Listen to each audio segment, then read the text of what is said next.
Welcome to the second day, actually maybe technically third day of the LibreFest this year. I hope that you're finding everything we're presenting and going over engaging. So as I believe Amber mentioned previously, we're recording these videos and we're going to be posting them on YouTube. So if you're unable to attend, and we notice that we have fewer people here than we did the first couple of days, you can tap into it at your leisure at a different day. So the topic that we're going to be discussing today will involve licensing. And with the exception of public domain content, open licensing is the bedrock underlying OER.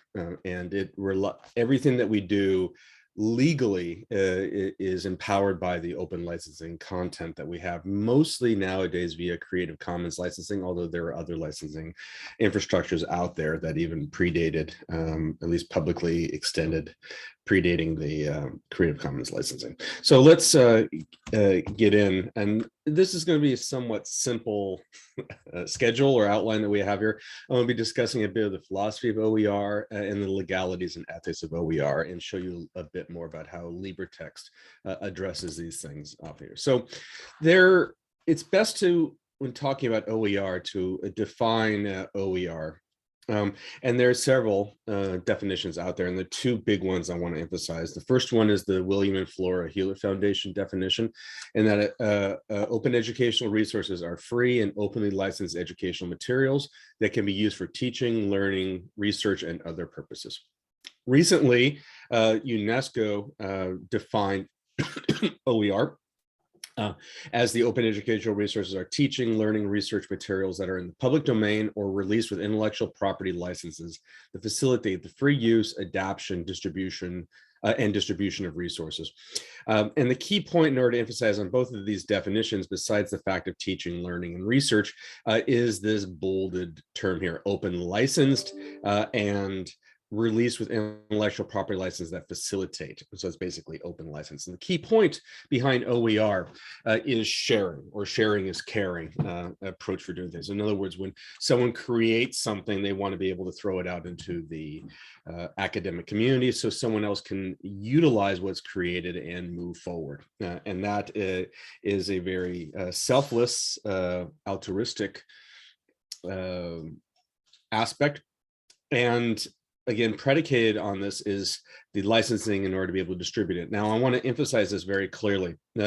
Just because we have access to content does not mean that someone else has created, does not mean that we own that content when we use it. In fact, the ownership, aka the intellectual property rights for what was created, is still retained by the author that creates it, unless that author decides to hand it off to someone or put it into the public domain, whereby then anyone can use it for any reason they want and declare ownership. And that's a key aspect off of it. So most, if not all, of the content that we have on our platform, not all, but most of the content is openly licensed.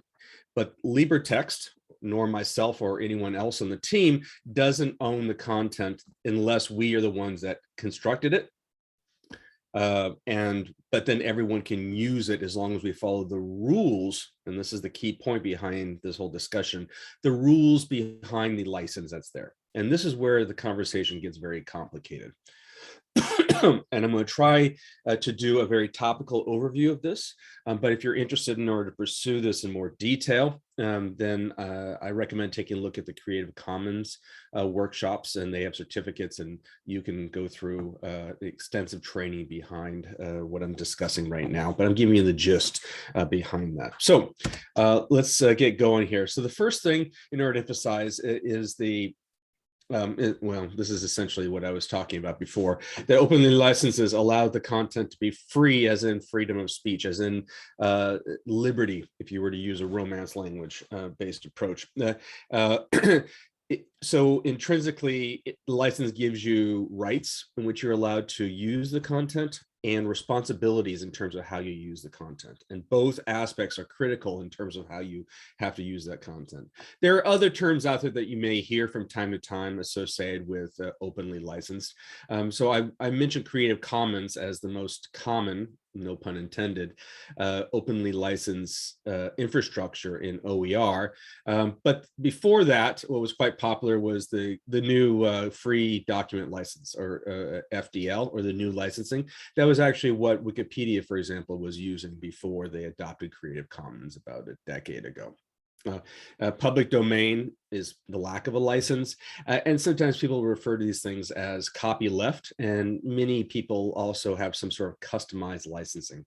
The key point is that the owner has full rights to do whatever he or she wants to do with the content because they own it. So again, and I know I'm repeating myself, but it's really important in order to be aware of this, that the authors don't relinquish ownership of the OER content. We are just sharing and using their content subject to the rules that they want us to be able to do.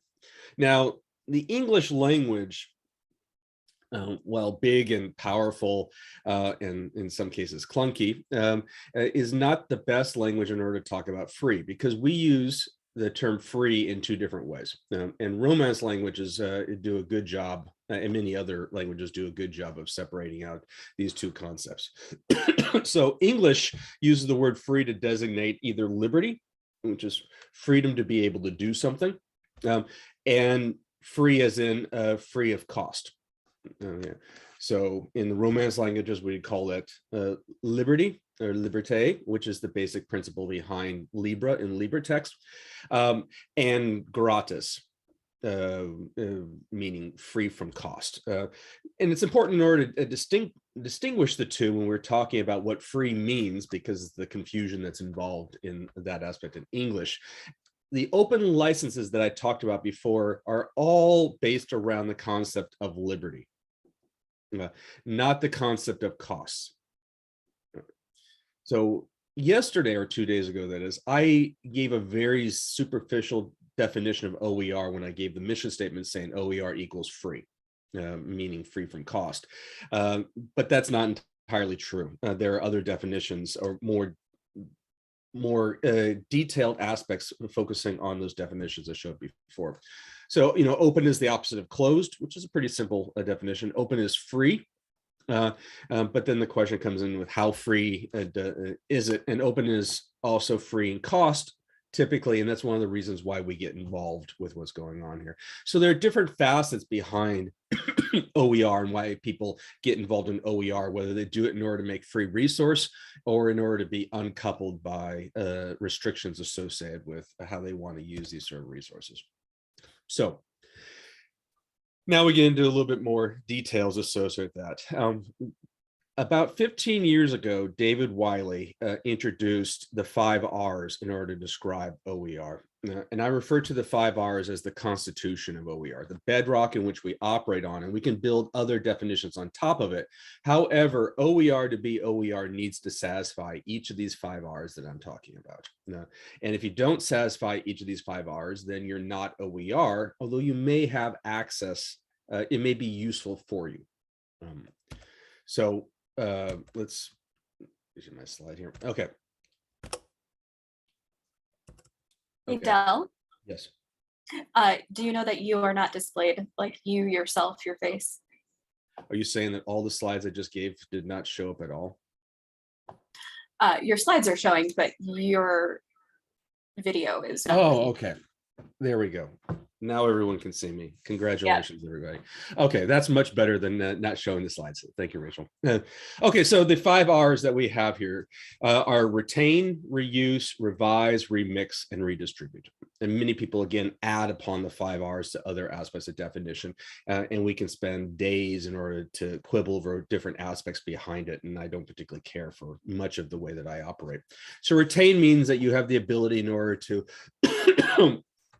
to reuse that content, hold that content. Actually, let me said here. Sorry, I'm going to put all this text down here, and you don't need to read over it. I'll give you the general overview here. So retain means you have the ability in order to retain the content, so it doesn't disappear. So the opposite of that would be, for example, when a student purchases an access code to a commercial textbook, and at the end of the quarter, that access code disappears, and they no longer have access to the content. So you have the ability to retain the unaltered content. Reuse means you have the ability, sorry, this text should be flipped around a little bit here. Reuse means you have the ability in order to take the existing content and continually reuse it. So in other words, if you had a PDF, you're able to then distribute it as you want at any later date off of that. So not only do you have the ability to hold on to it, you have the ability in order to let other people have access to it within your personal reference. Revise means that you have the ability to edit the content. So it's not just a dead repository, let me phrase it, a dead resource. It's a living resource that you can update as you see fit. Remix means that you have the ability of taking content from different sources and compile them together into generating what's generally referred to in the community as a remix, which is the basics behind the remixer moniker that we used in order to describe the OER remixer that you guys worked with a couple of days ago, and the ability in order to redistribute, which means that you can distribute both the original content or any altered form that's out there. So if any resource does not have any of these 5 R's, then it's not OER, period. So there are lots of examples in order to ask, well, what is OER in the internet? For example, if I went to CNN.com, I have the ability in order to view that. Is that OER? It's a question for you guys. And I could pull up CNN.com if you have an interest off of that.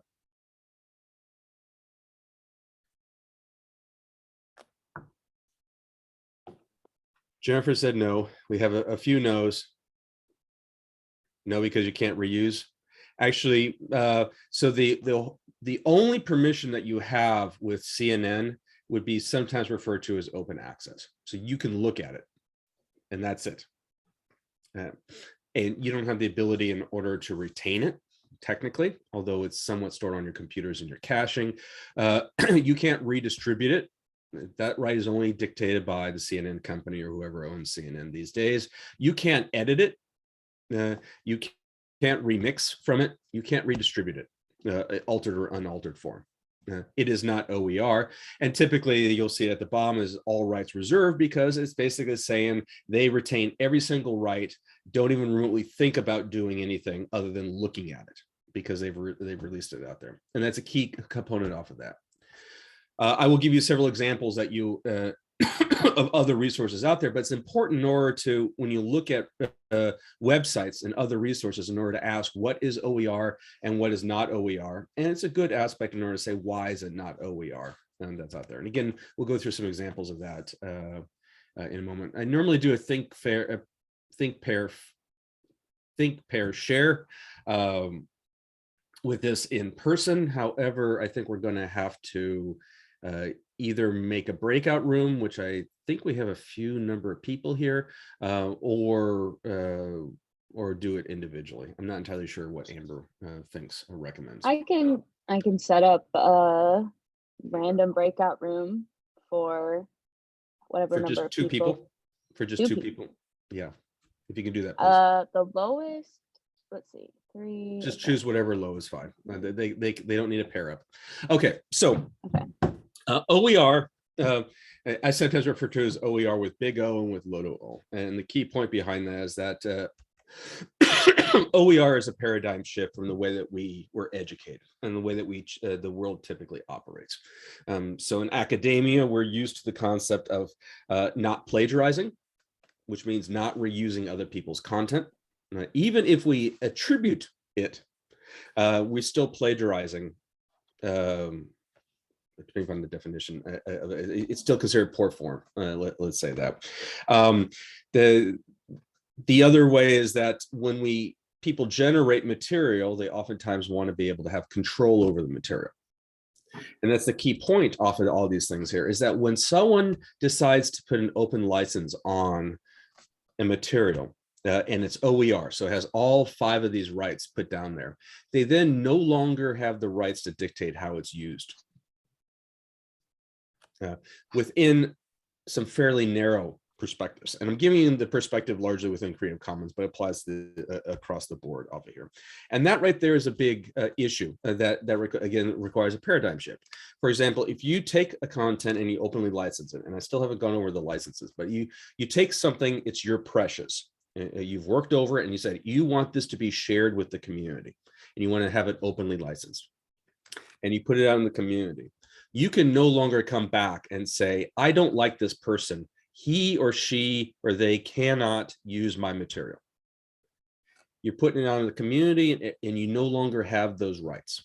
You have other rights of it, and you have the rights to change the license if you want.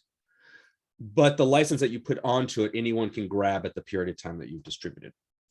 And that right there is an issue that people have oftentimes when some people have that they haven't done the transition into OER with the big O, recognizing that once they've done it and they put it out in the community, they don't have the rights in order to be able to recognize how you use things, as long as you address the rights and responsibilities.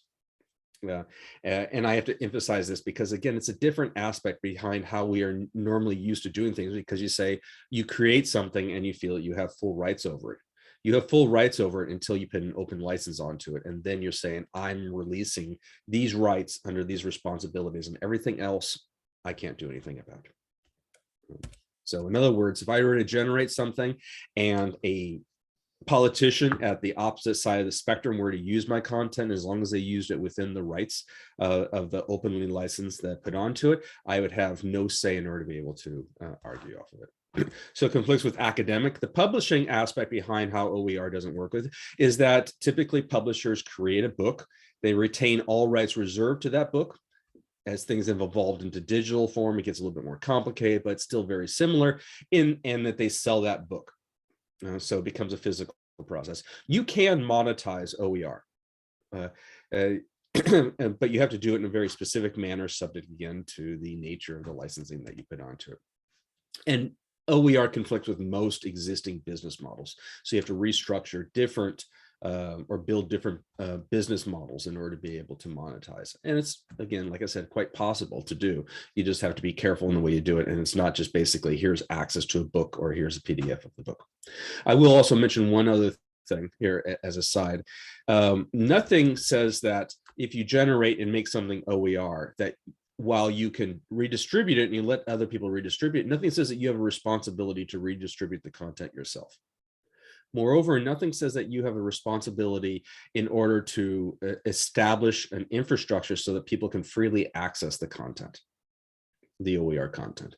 That is not the game. In fact, a lot of OER content is housed in companies that use the OER content in order to make money, which they can under certain conditions, and they don't need to share it with you. And if you want to be able to get access to it, you have to do what sometimes is called jailbreaking. You have to basically break it and bring it out into the community and then distribute it freely. And we do activities like that in the LibreText project because, again, the point of the project is to distribute content freely and not to hinder it that's out there. The only exception to that would be the homework infrastructure, because if we distributed everything freely for homework, it breaks the whole integrity of having a homework system. And even that is still free for instructors to use. Okay, so now we get into the details. I think there are a few questions that come up here. Josh mentioned a comment, and I think Jennifer's making a comment. If I need to address anything, please just chime in. I have no problem in order to stop what I'm doing. Okay, so open licensing is complicated and confusing. I went through a long introduction off of here. The key point here is that to do OER is to do open licensing, and open licensing is a legal construct, which means that you have to get involved with the law.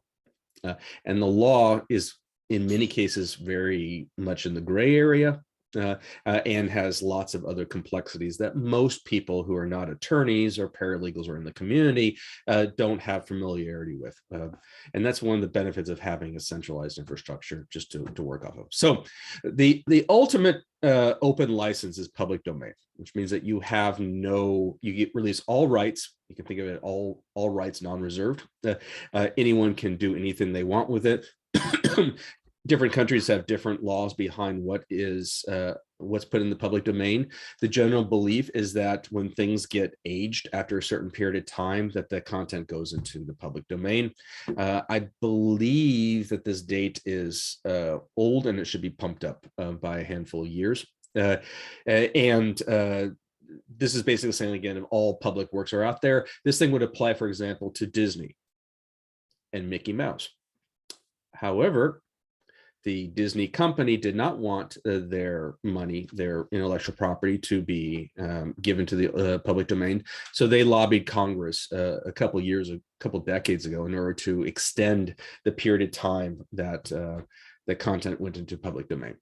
And that had repercussions across the board. But it saved Disney billions upon billions of dollars. So anyways, public domain is the ultimate openness. We have the new general public licensing. This thing originated out of open software, or open, what's sometimes called open source software, free and open source software, FOSS. And they have different types of licensing out there, whether it's associated with the software itself, the code behind the software, or the text behind it. This is not that common in the OER community, but you can find examples of these things in different sources. And the last one, which is, one can argue, the Mac Daddy involved in OER, is the Creative Commons infrastructure. And Creative Commons infrastructure is what we're going to be talking about for the remainder of this presentation. You can go to creativecommons.org. You can find lots of details behind the Creative Commons licensing. And the key point is that you can either reflect the license on a page by writing down the text associated with the license that tells you where to go to in order to see either the human form of it or the legalese form of it, which is typically quite painful in order to cut through. Or you can reflect that license in an icon where you indicate that it's a Creative Commons, and then you indicate the responsibilities that you have in order to be able to do, and restrictions you have in order to be able to do it with icons. Which I'll mention before, these things also have the common terms that we're using to describe them. So let's talk about these terms that are out here. So the first one is attribution. The number one rule that essentially applies across the board for any openly licensed material. And that is that someone creates something and they want to have some level of ownership. Let me phrase that, reflected ownership, so that everyone knows that they have created it, which seems perfectly reasonable, and it is perfectly reasonable out there. And this causes very little issues in most circumstances, as long as you attribute who the owner is, which is what we are trained to in academia, then it's not, this is not a problem. In some cases, Creative Commons lets people dictate how they want the attribution to be formulated, but I'm going to skip over that for now.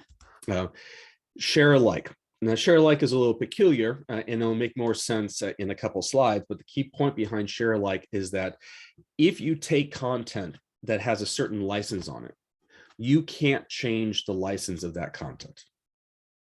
Now, that may seem obvious to you, and to be clear, I actually am quite confused about why this infrastructure exists, but it's a specific aspect associated with these public licenses that are out there. I'll show you examples of why that's important.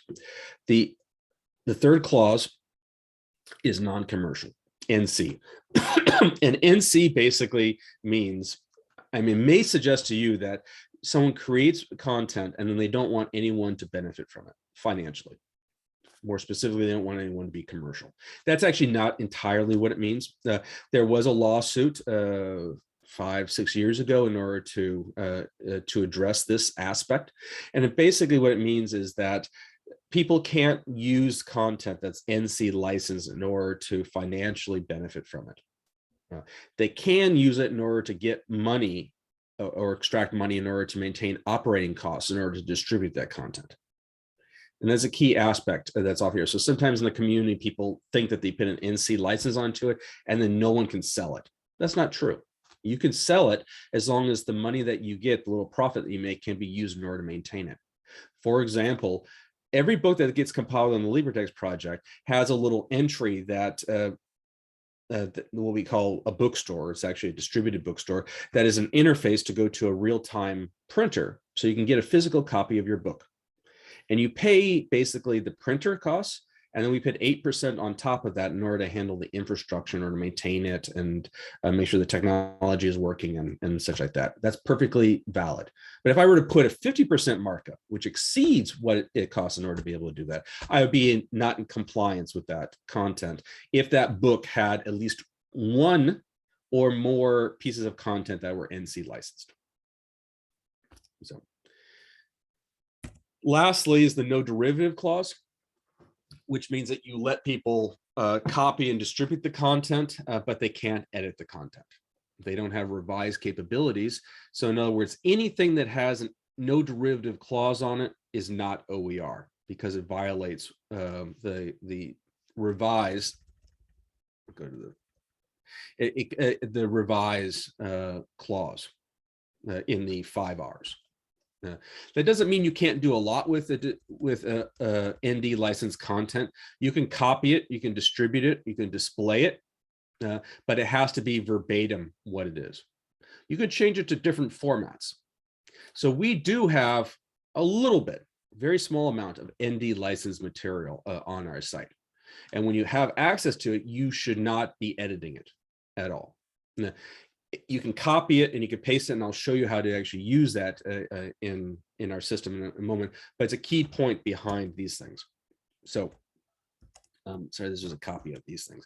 So this right here reflects the Creative Commons reflection or licenses in a perspective of open to most open to least open. So in this case here, the all rights reserved, which is not a Creative Commons license, it would be the least open. Public domain would be the most open, and then everything else, depending upon how many of these restrictions you have on there, would give you different levels of gradation of openness. Now, I typically don't get involved in arguing about which license is better than other licenses. There are many people that are quite interested in the community in order to do battle about the benefits of one license over another license. Within the LibreText infrastructure, because we're not making money off of things, we're not in violation of the non-commercial clause. And the way that we use our technology, it doesn't matter about how you remix these things. So the share alike aspect that I kind of brushed underneath the rug that I will bring up is there. And as long as we auto attribution things, we're 100% compliant. So in other words, I personally don't care greatly about these things. That does not mean that companies, does not mean that granting agencies, does not mean that campuses don't have concerns associated with what specific license that's out there. But by and large, if you use things in the LibreText, you're in full compliance. That's off of there.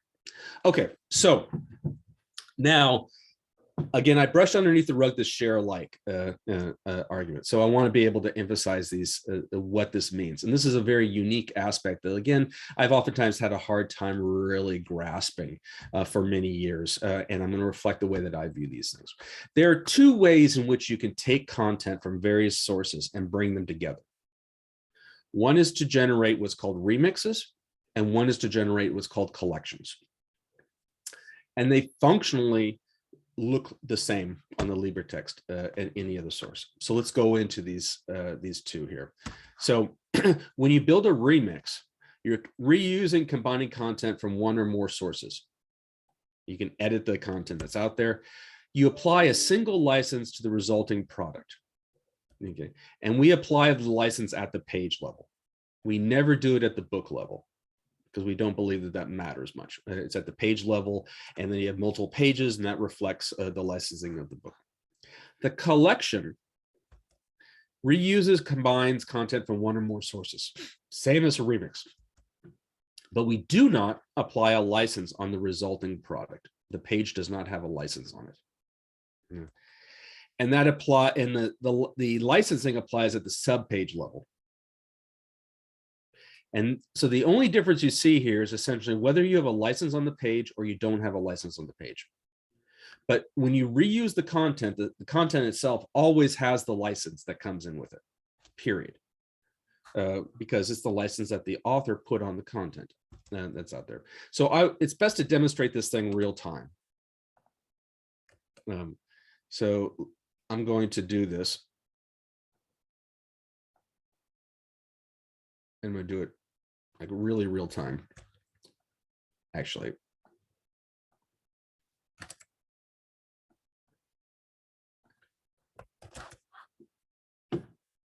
So here is a page. This is a page from my quantum mechanics class that I teach, dealing with Slater determinants. If that means something to you, congratulations. We have secret handshake. If it doesn't, don't worry about it. It's not overly important. But if you go to the bottom of the page, if we do things properly, and we've been processing this as we go, you'll see that below this little bar here, there are two lines, and we don't always have both these lines. The first one tells you the licensing on the page. This is basically this page here, which is titled Antisymmetric Wave Functions can be represented by Slater determinants. It has this CC BY NC share alike license, and it has a version 4.0. Technically, it also has this international one, which is the general version that's off of there. And it tells you the license, the person or the organization that's I want to say owner, or who is branded as the page. So in other words, when you build your book, you can brand it so your name is on every single page. However, the content on this page came from a different source. It came from this source, which is actually the same name, because I just copied build the same thing. That's by these authors, and there's a link that goes to in this case here, the Chemical Education Journal, Chemical Education thing off of it, and tells you the license that's on there.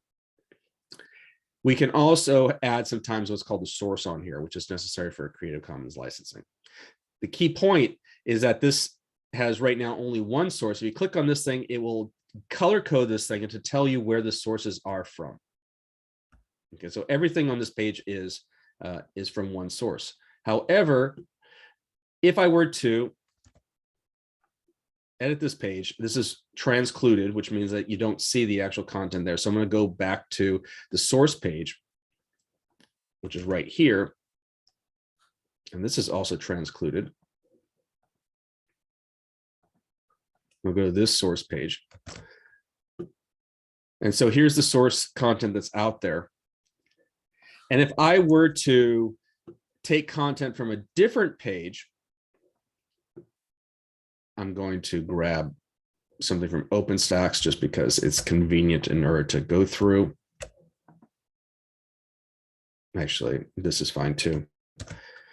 Let's say I want to copy this content right here, and I want to paste it here.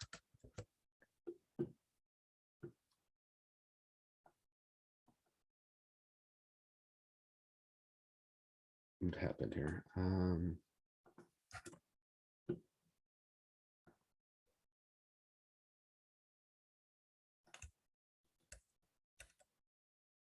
Did I copy it incorrectly? What we're doing is that we are wiring into the text itself a code that will reflect where the licensing comes from. So in this case here, this tells you that this is the license on the page, and this is the content where it came from. So if I click this block level aspect, it tells me that everything in yellow, if I highlight it, tells me it came from that source there in this page. But if I go to a different section that I just pasted in, and I just changed the code off of it because here we go. This is color coded differently, and it comes from a different source. It's the same author, and even tells you the source that comes from here. So the key point here is that the license on the page and the license on the content can be disconnected. And if the license on the page exists, then it's a remix. If you don't put a license on the page because there's a conflict between the licensing, which we'll go to in a second, then we're not able to generate a remix. It becomes a collection.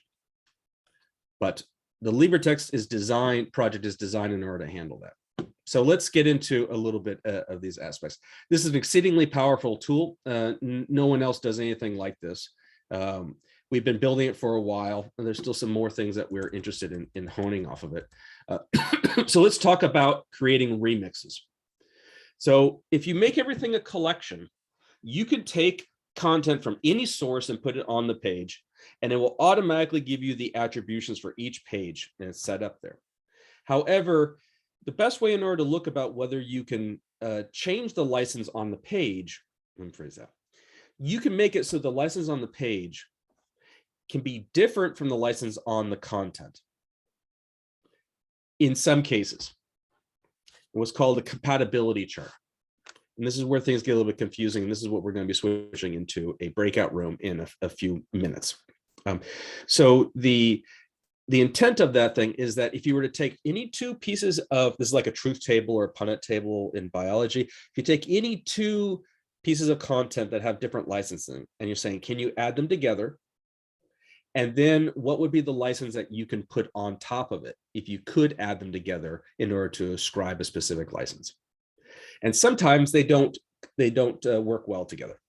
So for example, public domain it works fine with almost everything except for this no derivative clause.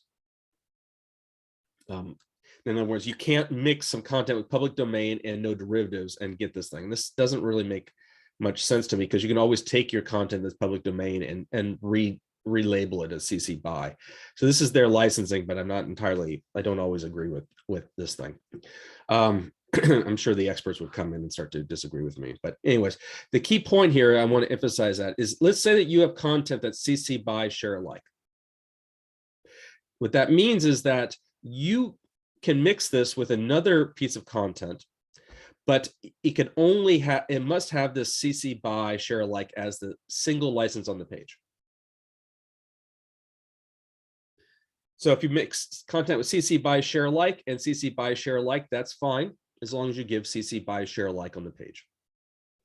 But if you take CC BY share alike and you mix it with CC BY share alike NC, well, there's no single license that will work for both of them because both of them want to have their own license. That's the share alike off of it.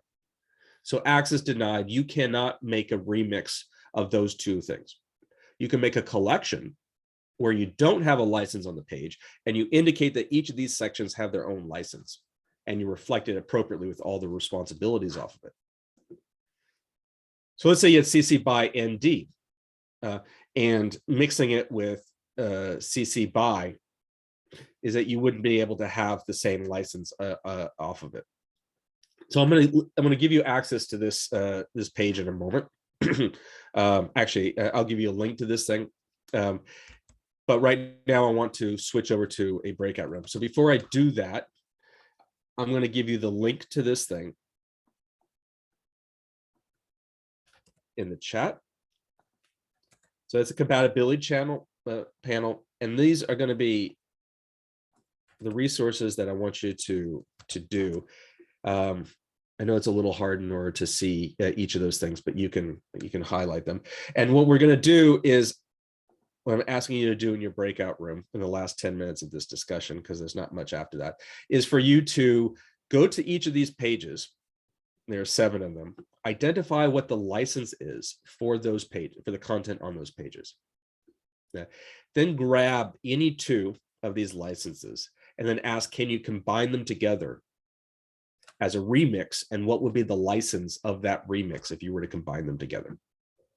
And I will tell you first off that not everything on here is compliant with licensing, and it's meant intentionally in order to demonstrate to you the reality that you see when you go into the community in order to try to find stuff in order to be able to reuse.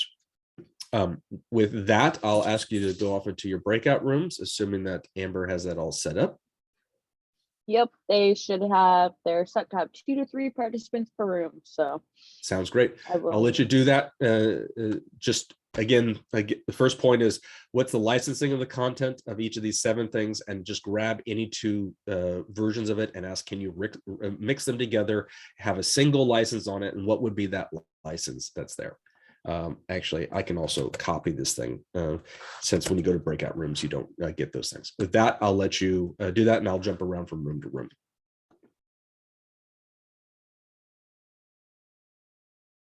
So hopefully, if you guys actually did your tasks instead of doing what students do and not listening to me, you would have experienced that some of these pages are relatively easy to find the licensing. Some of them is hard, to find the licensing. You should probably find some pages that you'd be confused about what the licensing is on that page and how they actually work off of it. And some of those pages that are confused are actually completely not compliant. They're just not good that's out there. And I just wanted to get a spectrum of things that you may be familiar with out there and such. And we could talk about this in more detail, but we don't have the time in order to continue this conversation.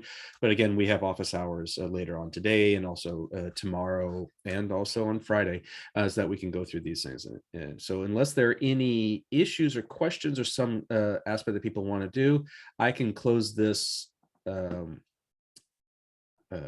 this discussion over, and then we can listen to Tom give some basic introduction on how to edit the pages that we have.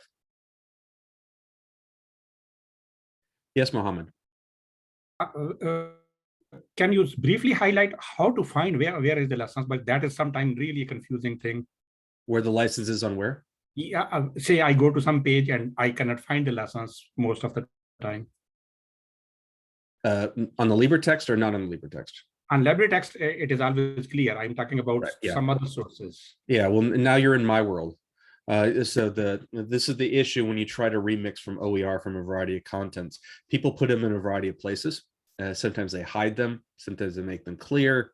You just have to keep on doing. The key point is if you ever see a resource that you want to use and it doesn't have a license that you can find, you have to assume that you don't have permission in order to do that because they didn't give you permission. So the key point, and this is an aspect, is that the licensing is like a free sign that you put on furniture that you put out in your front yard. If you do that in your community, you don't have to ask permission from the author in order to be able to reuse it because the author has already said, this is what I'm allowed you to do, take it and do it. And that's it. But the key point is if you don't have that free sign, then you have to basically try to find it. If you can't find it, then you go ask, or you have to assume it's all rights reserved and you can't touch it.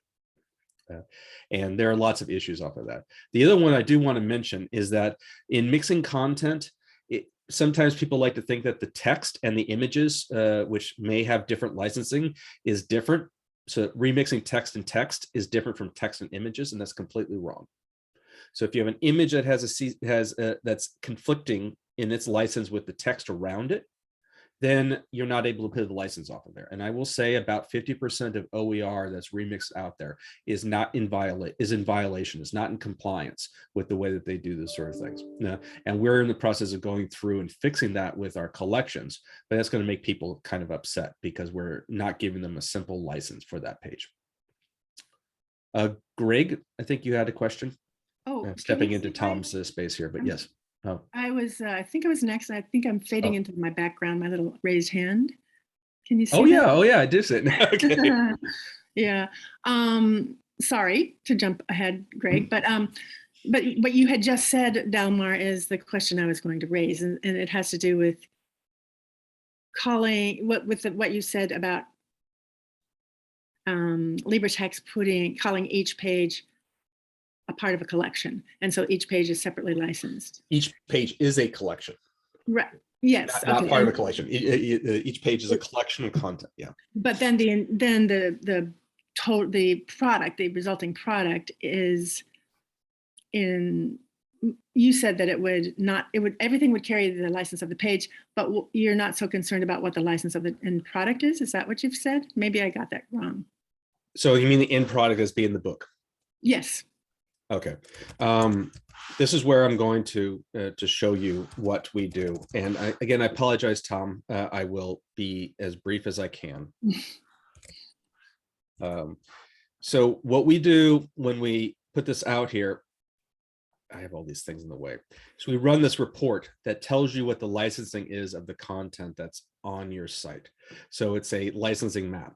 So for example, this is Anna Mills' book, and she may or may not be here. And it's saying that 141 pages have this license, 44 pages have this license.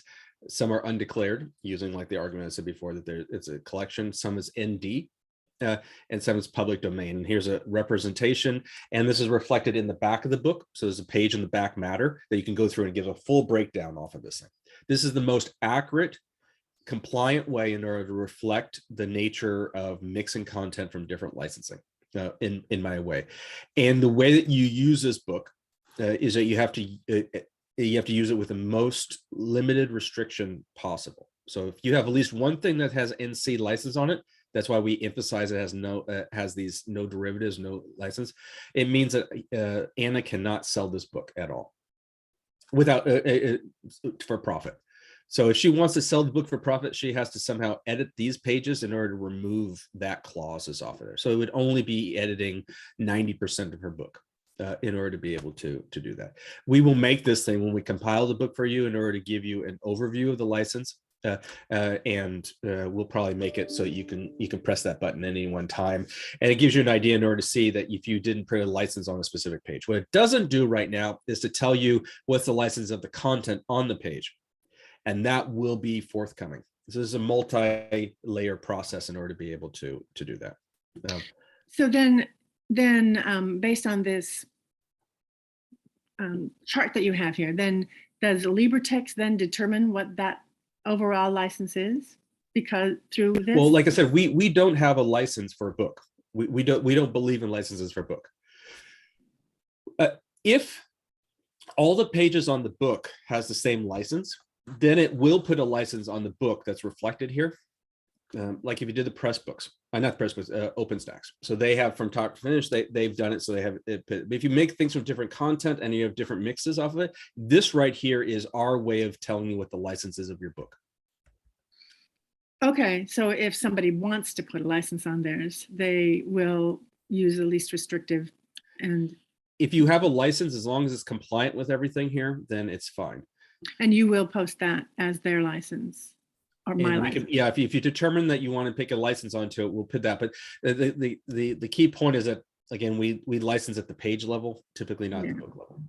I mean, I'm in the business of overseeing the creation of several OER textbooks that will be printed by our library and stored in the library. And that book needs, in my opinion, the book itself needs to have a license. And of course, it needs to be the proper license. So that's why I'm asking. And so I think that's the problem. If you have just one image that has a license that's different and conflicts with the ones that you have out there, you can't do that. And like I said, 50% plus of all remixes are licensed improperly, as far as I'm concerned.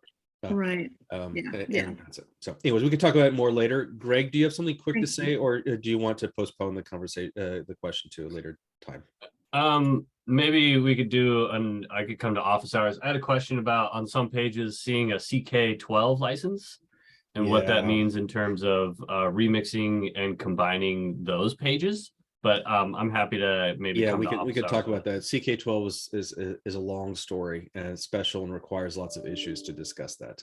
I guess would your recommendation be to avoid those pages? No, you can use them as long as you use them on the platform properly. You can use them as you can edit them, you can do everything. You just can't change the license on the.